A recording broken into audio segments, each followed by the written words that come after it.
First, our Lord here speaks to men who profess to believe him to be the Messiah, verse 31, but were at heart unregenerate, the slaves of sin, verse 34, and were to become among those who sought to kill him, verse 37.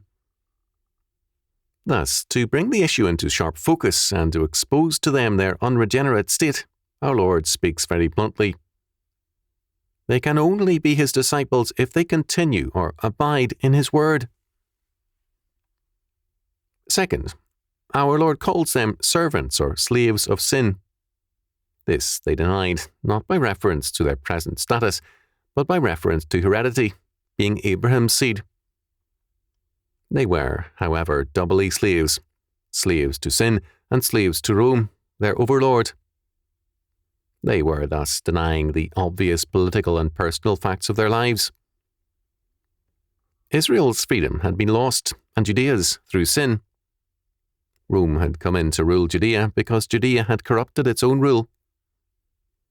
Its war against Rome had been heroic, but its internal corruption sordid. All enemies other than ourselves are always more easily attacked. The appeal of Jesus as Messiah to the Zealots and others was in terms of the hope that he could supernaturally overthrow Rome, just as men today are more ready to pray for help against foreign enemies rather than their own sin. These Jews wanted salvation from Rome, not from their sin, just as people now want to be saved from communism, socialism, or fascism, but not from their own sins. Third, our Lord's statement must be taken in the most general sense possible, because it is an unrestricted statement. All who are sinners are slaves of sin, personal, political, or any other form of sin and bondage, including economic. No freedom, personal or social, political or economic, marital or non-marital, is possible apart from Jesus Christ. He is the door to freedom in every realm, because he alone, as the last Adam, delivers his new race from the power of sin, guilt, and death. To limit the salvation in Christ and our resulting freedom to a purely spiritual aspect is wrong. It is total salvation and total freedom. If the Son therefore shall make you free, ye shall be free indeed. Verse 36. Jesus Christ is himself the Magna Carta of freedom in every realm. Orwell, in 1984, called attention to the redefinition of words in the slave state. Slavery is called freedom. This is what we face today. Every claim to offer a free world apart from Jesus Christ is an offer of slavery and tyranny. The key to enslavement is sin and guilt, and from sin and guilt there is no salvation except through Jesus Christ. There is no salvation in any realm apart from him, only guilt and slavery.